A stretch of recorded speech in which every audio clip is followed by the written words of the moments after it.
All right, here we go. Podcast recording. Hi, Brant. Hey, Drew. We have gone down a rabbit hole.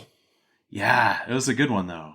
It was, and such a rabbit hole that we feel that we have something to bring to the world. As obvious as it is about the topic and the goal of our podcast, the idea of feeling heard is a rabbit hole that you and I just went down in preparation for this episode. Holy moly. Sounds like, so feeling heard, yeah, getting into this, we've found a lot more than we could just grapple with. But one of the things that we really wanted to bring to the show today was this tool called the Feeling Heard Scale. So we're going to go into how feeling heard is measured, why the heck they went to try and measure this anyway, and the impact that it has when we listen to people and when we don't listen to people. There's pretty big ramifications here to the importance of listening. So we got pretty excited about this rabbit hole. Yeah, and this FHS, if you will. The Feeling Heard Scale. The Feeling Heard Scale. This was published in November of 23, so not that long ago. So this is pretty relevant, pretty recent data with this scale, and it is comprehensive. So you take pages 1 through 10 and read those, and I'll take pages 11 through 38, and I'll read those. Great. I'll just read the whole thing. Sounds boring. Ready, go.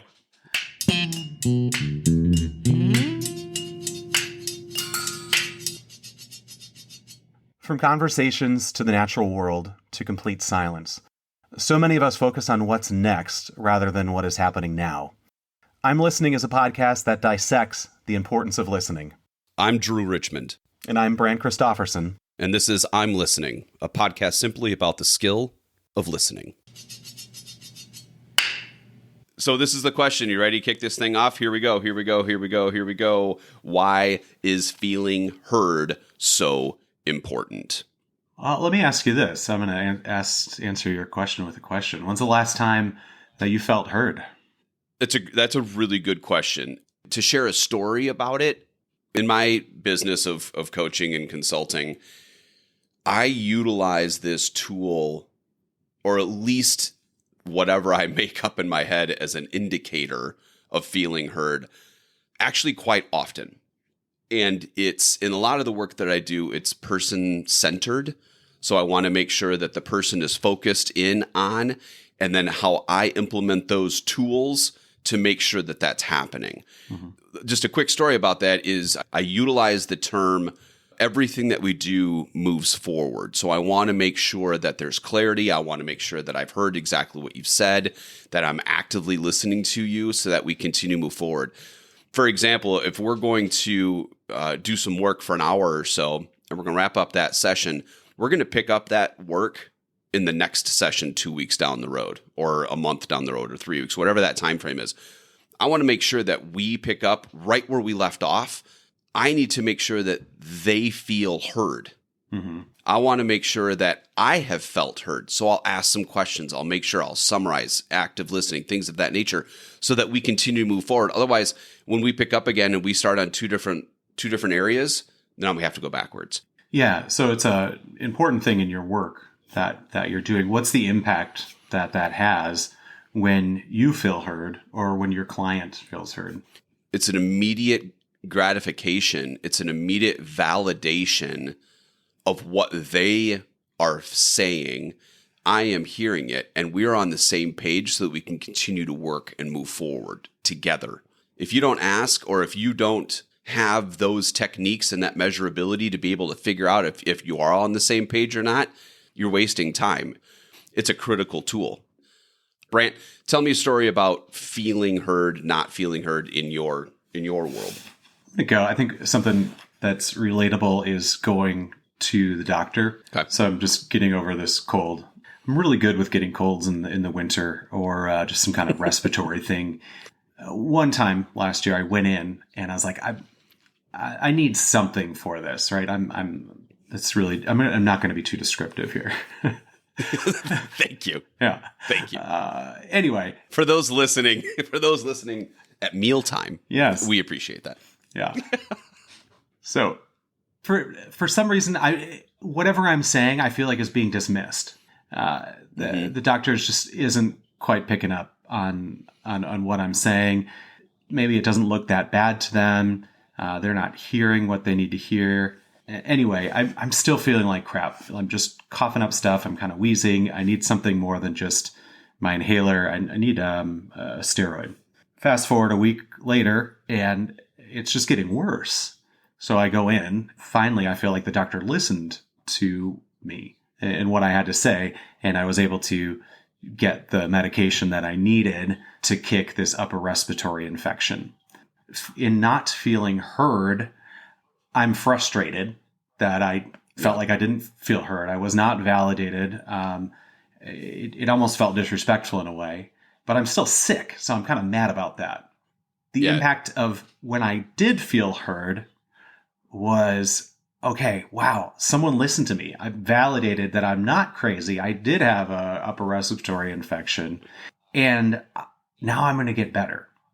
So there's the impact of that is really big.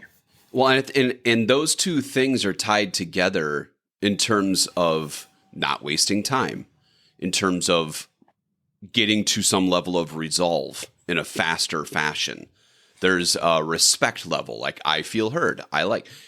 And I have these conversations all the time. Did you go to the doctor? Yeah, I just didn't feel heard. Yeah. Healthcare, this is a huge component to healthcare. It's a huge component to education, right? And working with children and doing those sorts of things. And I mean, children in the education sense, but in any educational facet. Mm-hmm. It's a huge component in therapies and in coaching and things. This is a significant, which is why I went down this magic rabbit hole for way too long. But it's been fascinating to go down it and to really just get below the surface level of listening and getting into, do you feel heard? Were you heard? The words, Brant, that you utilized when you were describing, I was validated in my reasoning. I felt respected. Mm-hmm. We agreed on something. The doctor the first time was like, no, I think you're fine, or whatever happened. You weren't agreeable. It's like, no, I'm still sick. A week later, that doctor said, well, let's work on this. I can hear you. And you guys agreed and it worked. Then that created that validation. The opposite of all of that is unfortunately probably what people experience more often. I think so, to a point, right? I mean, if we all went feeling unheard, we'd all just go and completely mad. There'd be riots, there'd be protests, there'd be, we want to feel heard, and damn it, I'm going to make sure I get my voice so you out just there. Said the word riot. Here's a quote. Pulled some quotes out of this study. In the final analysis, a riot is the language of the unheard. And what is it that America has failed to hear? Now, that came from MLK. That came from Martin Luther King Jr. in 1968. But in the final analysis, a riot is the language of the unheard. So you can start to link some of these societal issues that when you take it to the streets, if you're a picket line or a riot or you're protesting or something, that's typically not a first step. No, the first step is I'm not being heard. They're not listening to me. They won't validate my point. This is the opposite end of, and we use pretty relatively benign examples in our stories, but they're valid, but we're not talking about social movements here. But in the realm of social movements, that last resort is taking it to the streets. Yeah. And I think that's a lot of what we do is if I'm not feeling heard, I'm going to turn it up until I feel heard.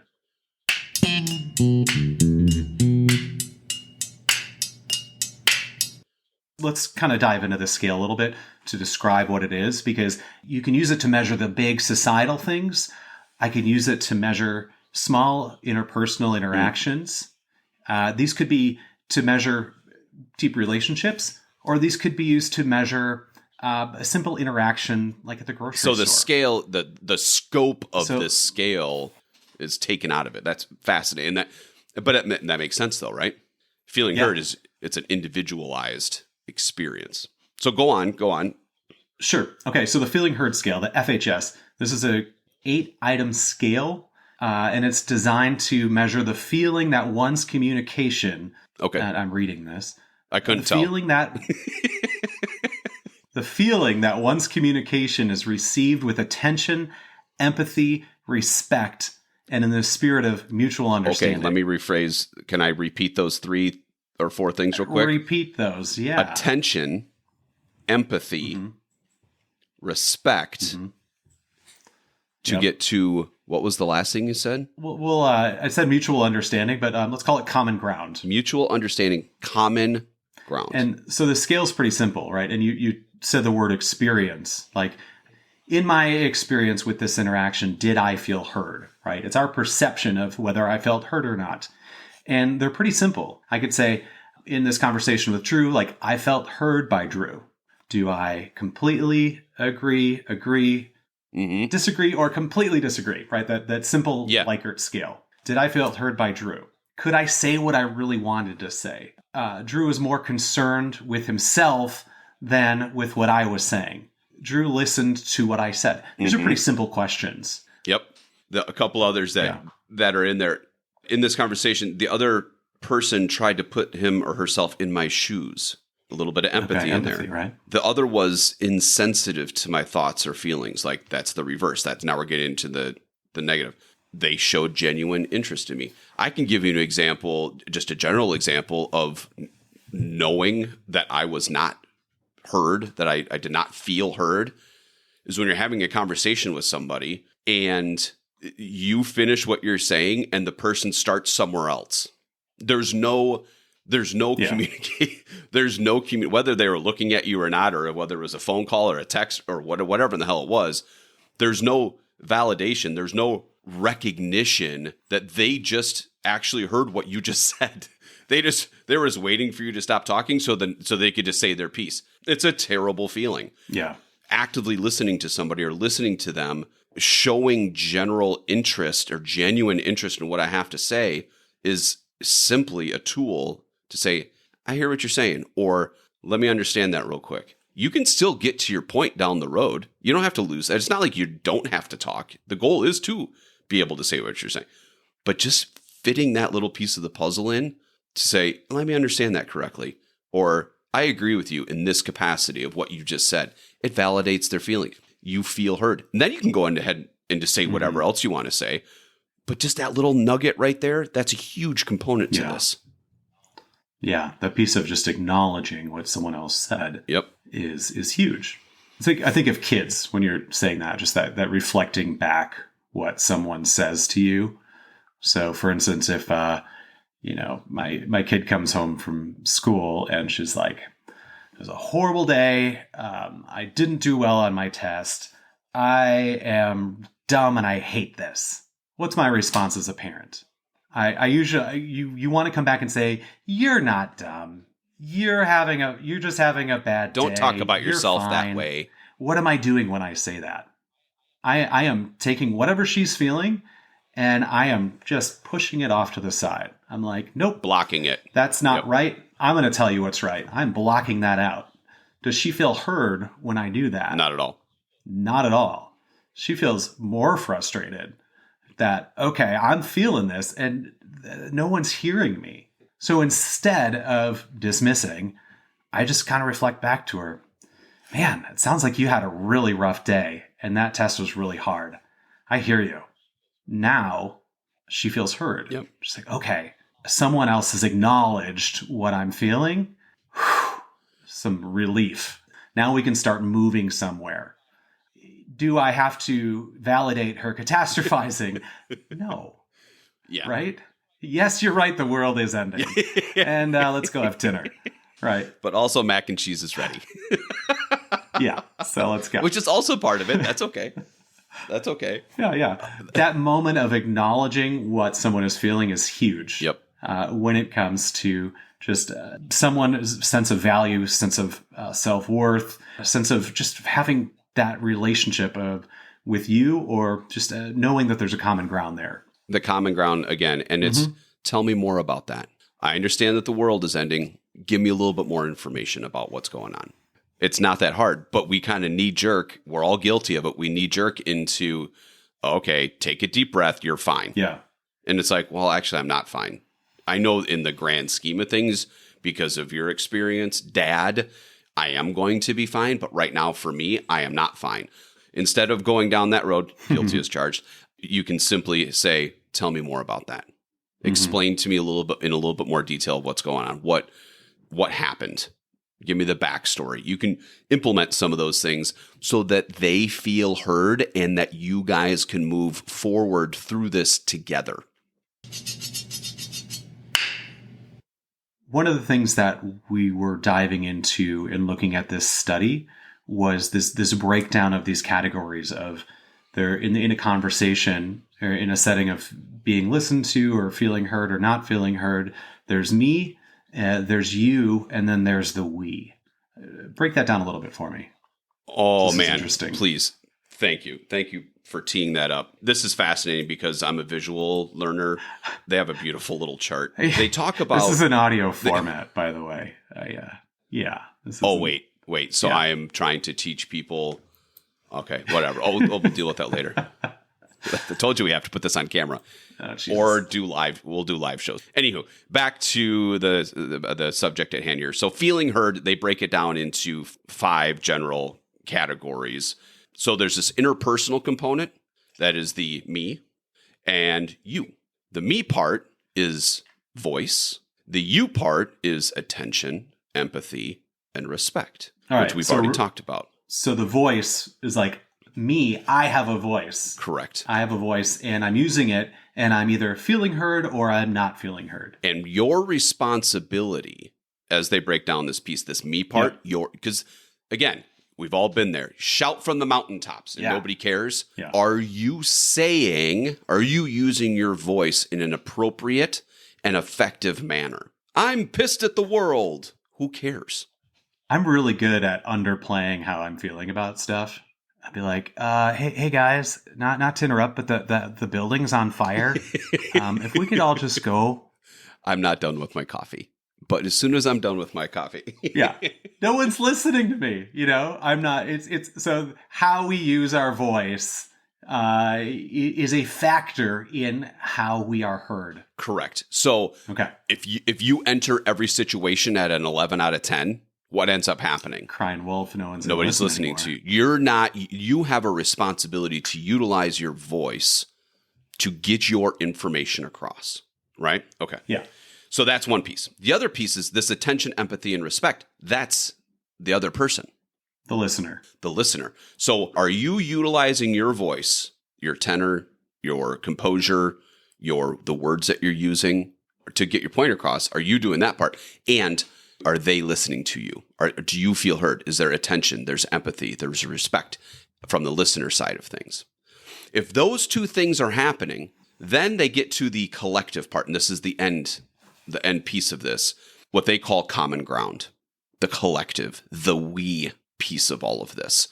What's fascinating about how they break this down is that it's the whole scale, this 8 pieces that you just worked through a little bit, that is it working? But they also break it down to what are the components to make it work. Yep. And it's not just the listener. It's also the talker. It's the voice that's being spoken is that I love. And if they both come together, you have achieved common ground. I think we're on the same page. Takes 2 to tango, right? Let me understand where you're coming from. We are on the same page. Now you're moving forward. So they really break it down into these different components of feeling heard in a conversation.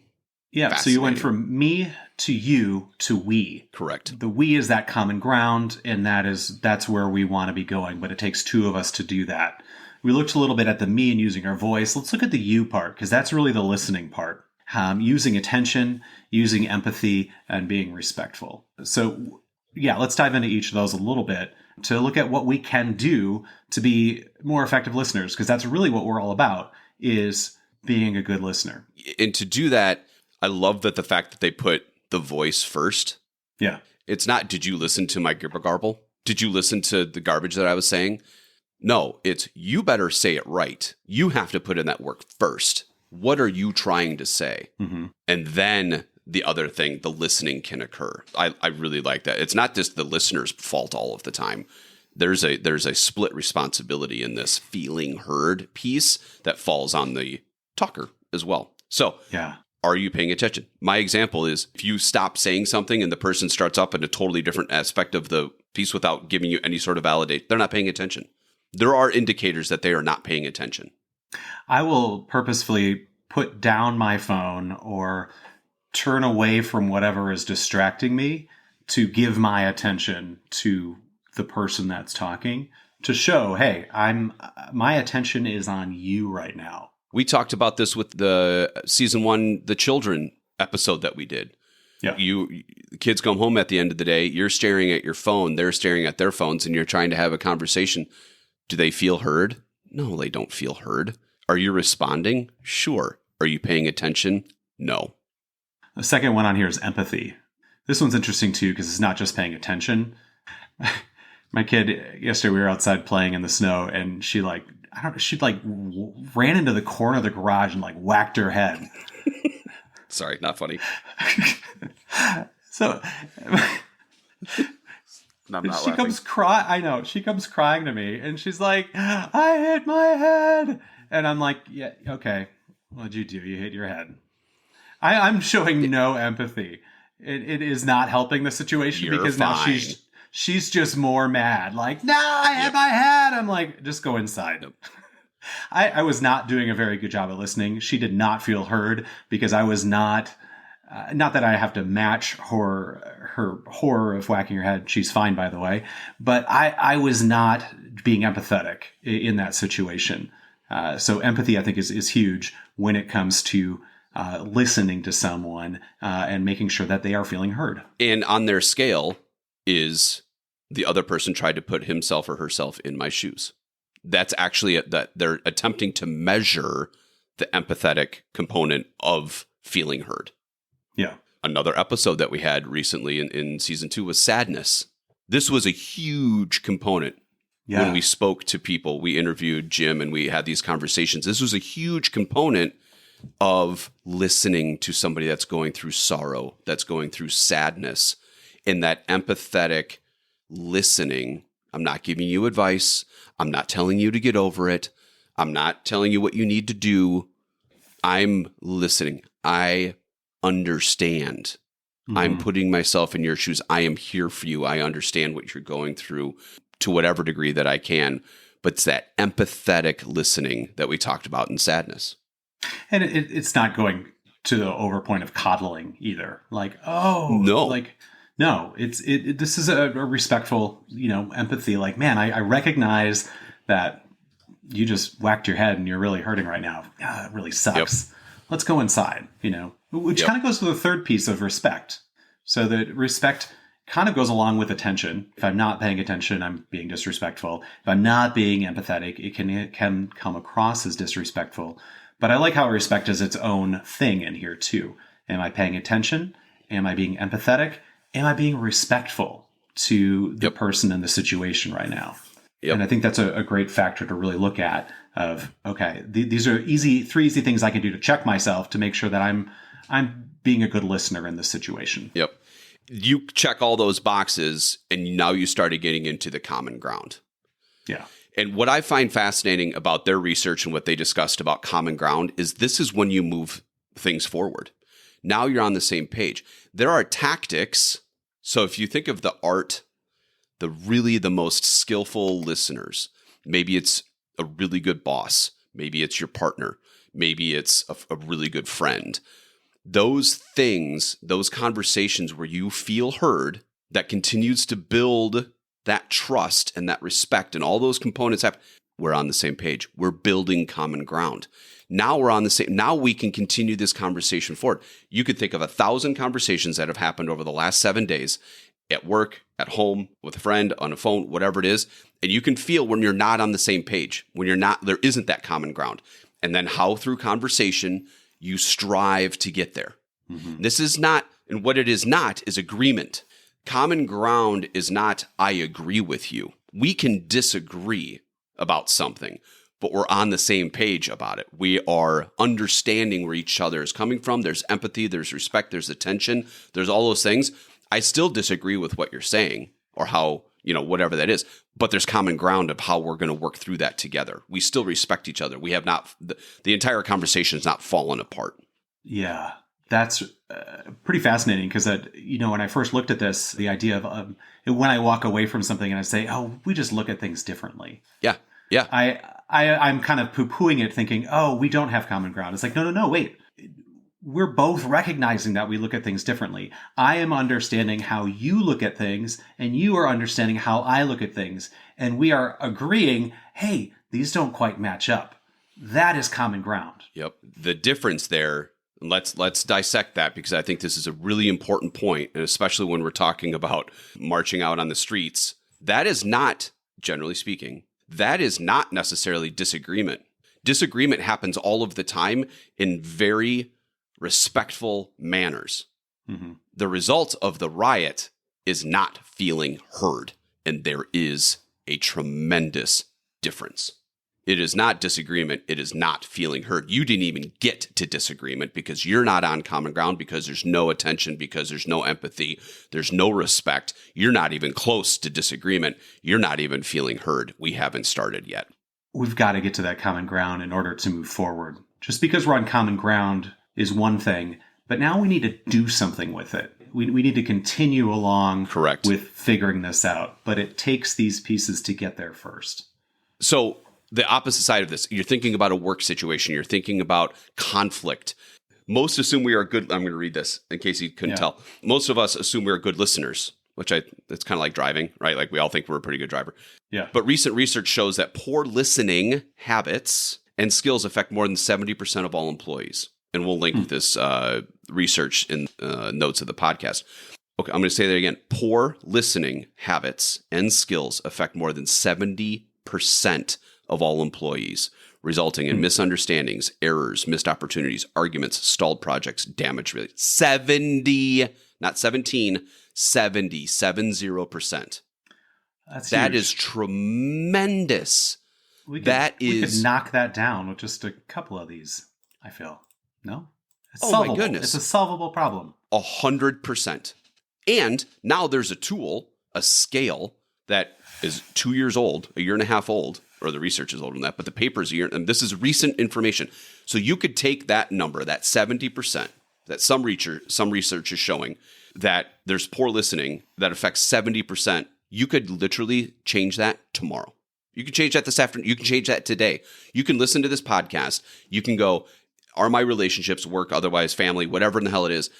If I could implement just a couple of these things that this FHS, this feeling heard scale can measure and give me some tools to make that better, I can literally make the world, my world, a better place.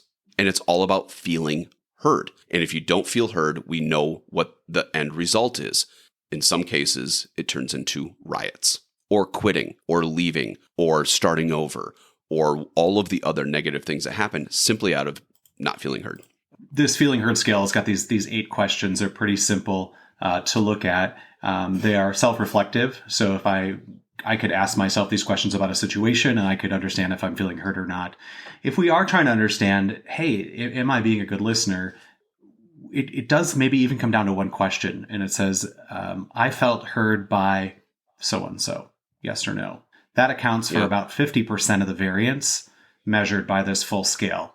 So even if we don't go into these full 8 questions in the scale, we can just ask that one question of, did I feel heard by so-and-so? It's I don't want to say it's simple, but in a sense there's some simplicity there. But it takes that active reflection back on the situation to be like, okay, what can I do next time when it comes to this to be more effective with it? And going right back to the workplace, I don't know if you're familiar with Q12, but it's the Gallup polls. Pretty significant questionnaire engagement to measure employee engagement. Yeah, it's a great tool. It's a great tool, and I've seen it used all over the place. It has been around a while as kind of the standard scale or engagement tool to see how well your employees are doing. Are they engaged in the work that they're doing? Feeling heard is a part of this. I'm looking at it right now. At work, my opinions seem to count. Yeah. What is that? My opinion seem to count. That's feeling heard. Do Absolutely. you feel heard? Do you feel heard at work? Do my opinions seem to count? Yeah. To me, it's right there. It's a huge, huge component to all of this.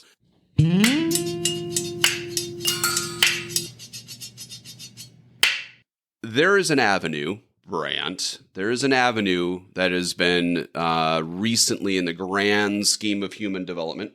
An avenue? That has, that has presented itself. A boulevard? A boulevard of broken dreams. Is that a song? That's it. It is now. It is. Isn't it a Green Day Boulevard of Broken Dreams? Isn't that a Green Day song? I don't know. I'll rephrase my question. This. Yes, go for it. No, then I'm going to start over. There is a boulevard.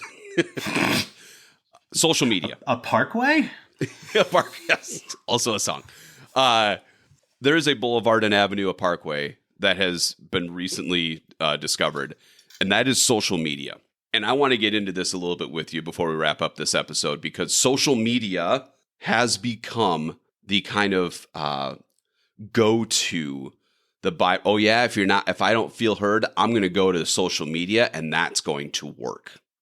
Mm-hmm. I'm going to aim to utilize social media to feel heard. Yeah. I get my voice out there and to the entire world, broadcast whatever I want on social media. Whatever I want. I can do it in a video. I can do it in a post. I can leave comments. I can do whatever I want. It's social media. Sure. I can just post something and get it off my chest, and I'll feel heard. Yeah. Right? But do you? Well, I do, right? I mean, I can say whatever I want.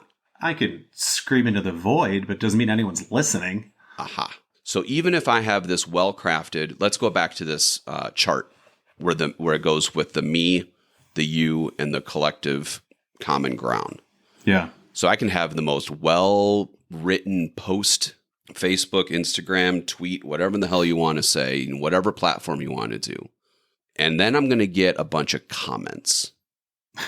It's kind of what I want, right? Yeah, I want as many. I want 7,000 comments. I want this thing. I want whatever I have to say to really resonate with people and get a ton of feedback, a ton of comments on what I have to say. Drew's going viral, folks. Oh, I'm viral. That's the goal, though, right? If you say something on Facebook and nobody replies and nobody cares, did you feel heard? No, nobody cares. Whatever you just said doesn't matter. However, if you do get all these comments, do you feel heard? And the studies show the scale, the feeling heard scale. What do they say about social media? Sure, you might mark high on, like, I could say what I really wanted to say. Great. But did people actually show concern for you? Did they actually internalize or take in? Were they empathetic? Were they sensitive? Probably not. A lot of times those comments are snarky or insensitive. There may not be genuine. Overall, social media is going to score very low on the feeling heard scale. So it is not an effective way to feel heard. It might feel good in the moment, but long term, the validations of what you are really feeling are not going to, social media is not going to be an effective outlet for you. Try something different. So according to this scale, social media is not the avenue to go. No. Even though it might feel good in the short term, you might get the comments that you're looking for. It is not checking these five crucial components. You're not necessarily building common ground because of the lack of dialogue. I mean, if there's something, if you look through the 8 items, did they listen to what I said? How do you validate that? And we're generalizing this too, right? I mean, there are exceptions to the rule where we might have a great moment here and there, but I think it's a good thing to measure and just look at it if you're like, okay, if my default is by posting things, maybe I need to try something different. You can say what you want to say, but are you really feeling heard? Maybe that's the summary of it all. It's not the summary. 2 different things. My whole life. Just maybe we should have started with that. You can say what you want to say, but you're not feeling heard. And in this episode, we are talking about feeling heard, not saying what you want to say.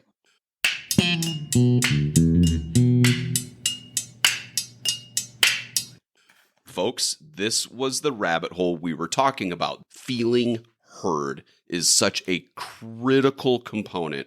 Study after study showing that it's not happening and that it leads to conflict. And it's 1968 quotes from Martin Luther King Jr. talking about riots is a last resort of not feeling heard. This is a really big deal, but it is exhausting. You have to practice it. You have to pay attention to it. You have to get better at it. You have to implement it.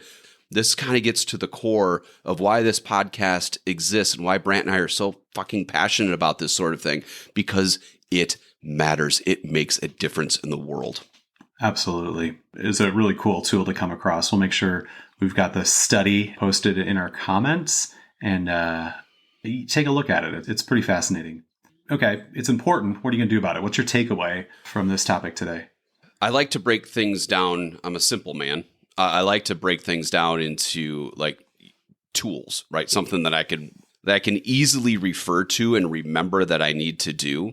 Yeah. And I really feel that this my voice, what am I trying to say? Mm-hmm. It's at the beginning of this process for a reason. Sure. And I think that's my biggest takeaway is, what am I trying to say? To get to common ground, am I saying the right things? Am I utilizing my voice, sure, the me part of this, to get this across? Am I just pissed and angry? Well, it's probably not going to get to common ground, but am I responsible for the first part, which is me, to get to common ground so that we can move forward? I'm going to take that away as this thing that I'm going to start working on right now. What about you, Brant? What's your takeaway? What's that thing that you want people to start thinking about immediately? For me, it's using that dynamic, that model you're just looking at of the me, you, and the common ground, and having that in perspective as I move forward. This whole idea of this perceived responsiveness. Am I putting out there what I need to put out there? Are they hearing what I want to be heard about? How is that dynamic working? I think this is a cool tool to kind of look at through that lens and be more effective in my listening or being listened to. I agree with you. To kind of paint that picture of the me piece, but also the collective you piece, and getting those things together, getting on the same page. Once you're in common ground, you can do whatever you want. Things will get better. Utilize some of these tools to implement today. Awesome.